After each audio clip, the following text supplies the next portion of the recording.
This is the Math 2 lesson summary video for the lesson entitled My Irrational and Imaginary Friends.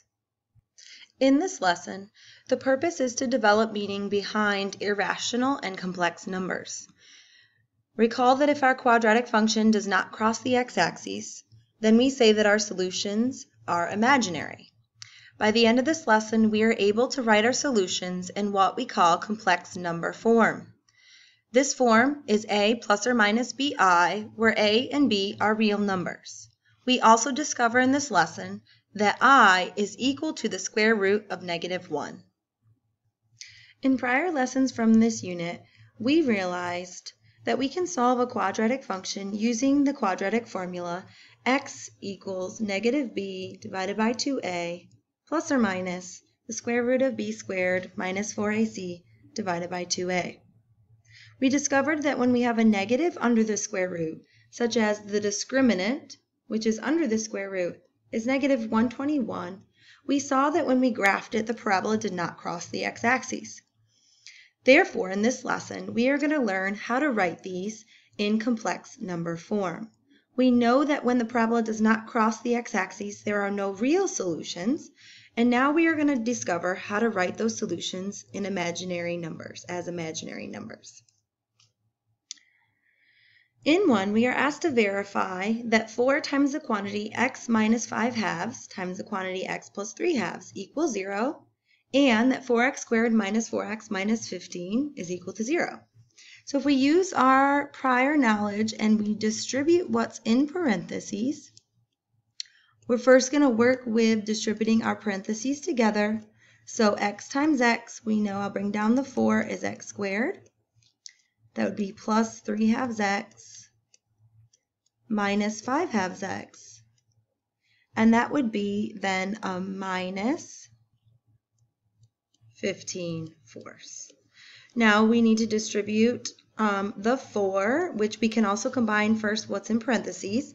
So we would get in parentheses, and as well as we distribute the 4, a 4x squared minus 8 halves, which is minus 4x, plus 64ths, which indeed is -15 equals 0. So we are showing mathematically that they are equivalent, and then we are asked to solve.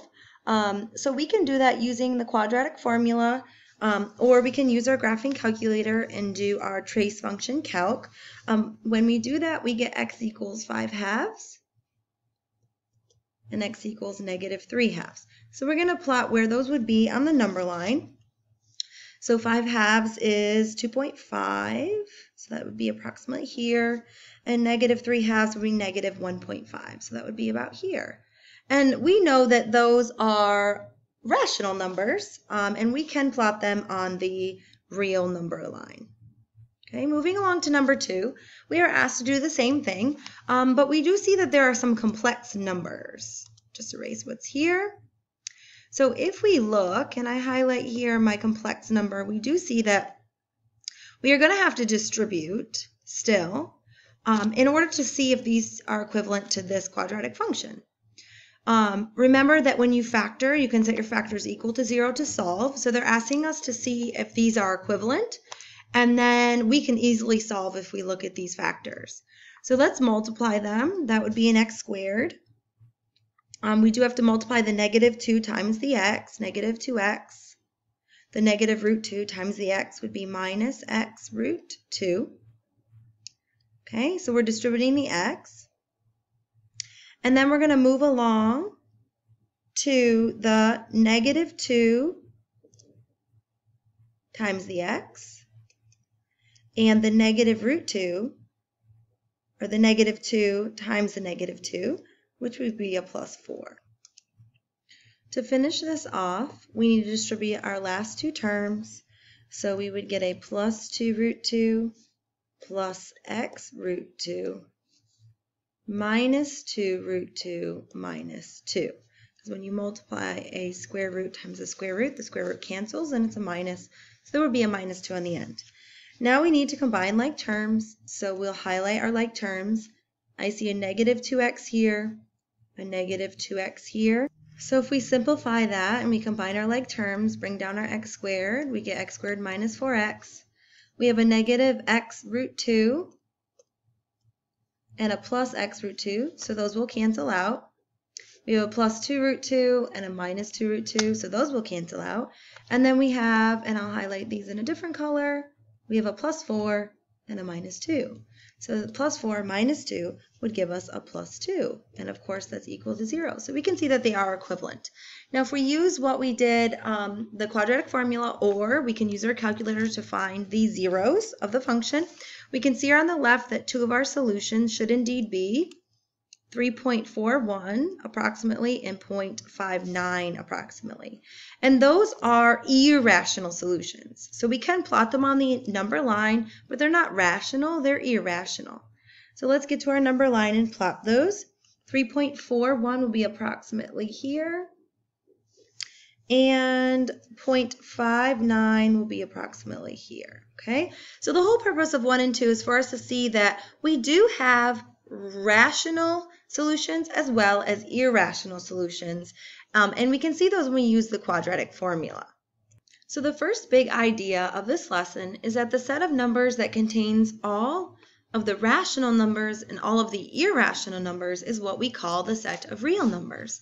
And you've been working with real numbers up until this point in your math courses. The location of all points on a number line can be represented by real numbers. Now we're going to move to, well, what about imaginary and complex numbers? Can we plot those actually on a number line? So part 2 of this lesson tells us, as Leonard Euler had discovered, that I is equal to the square root of -1. We are asked then in 6 to figure out if that's the case, if I is equal to the square root of -1, then how would we simplify I squared? Well, if we substitute the square root of -1 where we see the I and we square it, we know mathematically that the square does get rid of the square root. They cancel out, so I would be left with -1. Likewise, we also know that we can rewrite that as -1 times itself. That would also mathematically be the same thing as the quantity the square root of -1 squared. And when we multiply the square root of -1 times the square root of -1, we still get -1. So I squared would be equivalent to -1. We are then told that the square root of -2 we can rewrite as the square root of 2 times the square root of -1. So we can rewrite that as the square root of 2 times I, since I is equivalent to the square root of -1. And we are asked to simplify some other examples in number 7. So if we look at the square root of -16 and we follow the same pattern, we would rewrite that as the square root of +16 times the square root of -1. Because when we multiply those radicals together, we do get the square root of -1. The square root of 16 is a nice number, that is 4, and the square root of -1, we can replace that value with I. So we would simplify the square root of -16 into 4i. On the next one, we have a 2 on the outside, so we're going to bring that down, and we're going to rewrite this radical as the square root of 121 times the square root of -1. Bring the 2 down again, the square root of 121 is 11, and the square root of -1 is I. Therefore, we can rewrite this as 22i. We're going to use this in order to simplify when we are now solving quadratic functions where they do not cross the x-axis. So to summarize, the big idea number 2 of this lesson is to tell us that numbers like 3i and root 2i are what we call pure imaginary numbers in mathematics. Numbers like -2 minus I and -2 plus I that include a real term and an imaginary term are called complex numbers. We are now going to try to solve some of these quadratic functions that have imaginary solutions. We are asked to examine the roots of the parabola in 9 by discussing where the -b divided by 2a is in the graph. And in our function, we are working with x squared minus 6x plus 7. So they're asked where these show up in the graph. And if you recall in a prior lesson, we do know that the -b over 2a is the axis of symmetry. We can plug into our formula, -b over 2a, in this case a is 1, b is negative 6, and c is 7. So negative b would be negative times negative 6 divided by 2 times 1, 6 over 2. So my axis of symmetry should be 3. And we can see that the axis of symmetry does go through the max of the min, which is right here at the point or the line x equals 3. And then they're asking, where does the root b squared minus 4ac over 2a end up in our function? Well, we do know from our prior lesson that that should be the distance, the d value, from the axis of symmetry to my x-intercept. It's a matter of us finding what that is, so we can plug in the square root of b squared minus 4a times c divided by 2 times 1, and we'll get the square root of 36 minus 28 divided by 2. And 36 minus 28 is equal to root 8 over 2. And we can simplify that into root 4 times root 2 over 2. And root 4 is a nice perfect square. That's equal to 2 root 2 over 2. That cancels. So root 2 should be my d. Plus or minus root 2 should be my d, or my distance, from the axis of symmetry to the x-intercepts. So therefore, we know that 3 plus root 2 and 3 minus root 2 should be our x-intercepts, or our roots to this quadratic function. And we can see that those will be irrational solutions, but they are indeed real. We then are moving along to 12, and we're asked to find some complex roots. So how do we know that this has complex or imaginary solutions? We can see visually that the parabola does not touch the x-axis. Therefore, we know that its roots are going to be imaginary. We can easily find the equation of this parabola in vertex form. If you recall from our unit 4, the vertex in this case is the point -2, 3. And in our standard vertex form, it's a times the quantity x minus h squared plus k, where h and k is the vertex. So we're going to plug h and k in. We'll get x plus 2 squared plus 3. And recall also that we can find the a value. The a value will be from the vertex over 1 up 1 times a. So if 1 times a equals 1, then a must equal 1. So in this case, I can change that a. I know it's 1. The other option for us is to actually plug in another point, such as 0, 7, which looks like our y-intercept, and plug that point in for x and y to get the a value. But I indeed know that this will be my equation, and let me just write that x plus 2 squared, because we do not need to have the 1 in front there. So x plus 2 squared plus 3. Now let's write this in standard form. So let's distribute the x plus 2. And when I do that, I'm going to get x squared plus 4x plus 7. Because recall, you have to distribute what's in parentheses and then add the 3 on the end. So this is my standard form of this parabola. Now we're going to plug into the quadratic formula, and we'll do this together so that we can find what our complex solutions are. So x equals negative b divided by 2a, which is always our axis of symmetry, plus or minus the distance to the zeros, which will be always found by the square root of b squared minus 4ac all over 2a. And recall that's from our previous lesson. So let's find our a, in this case is 1, our b is 4, and our c is 7. So negative 4 over 2 times 1 plus and minus the square root of 4 squared minus 4 times 1 times 7 all over 2 times 1.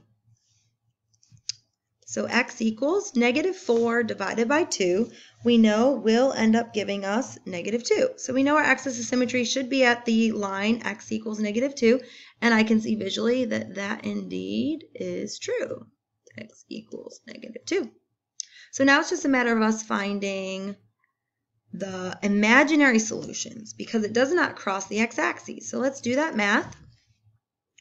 Under the square root, we're going to get 4 squared, 16 minus 28 divided by 2. So x equals -2 plus or minus square root of -12 over 2. Ta-da! So we can see that under the square root, our discriminant is negative. This indeed has imaginary complex solutions. So now recall that Euler was nice enough to give us I is equal to the square root of -1. So moving forward, it is expected that you can write this as an imaginary or complex solution. So I'm going to rewrite the square root of -12 into the square root of 12 times the square root of -1 and divided by 2. The square root of 12 we can break down into the square root of 4 times the square root of 3, and the square root of -1 is just I. That whole thing is divided by 2. So -2 plus or minus square root of 4 is 2. 2 root 3i over 2. And that's kind of nice because my 2's will cancel. And so I know my complex solutions will be 2 plus or minus square root of 3 times I.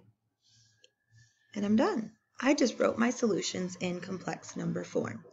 So our last big idea of this lesson is that complex numbers are not actually real numbers. They do not lie on the real number line, such as in the previous example. We cannot plot -2 plus or minus the square root of 3 times I on a number line. And note that real numbers are a subset of complex numbers, since a real number results when the imaginary part a plus or bi is 0 and the a plus 0i. So the main goal of this lesson is you can now write an answer in complex number form. In summary, we can find our imaginary complex solutions by knowing that I is equal to the square root of -1. If our discriminant b squared minus 4ac is negative, we rewrite that as a positive radical multiplied by the square root of -1. We then change the square root of -1 to I. If you need more help on the Ready, Set, Go homework for this task, please check the Canvas Student Support site.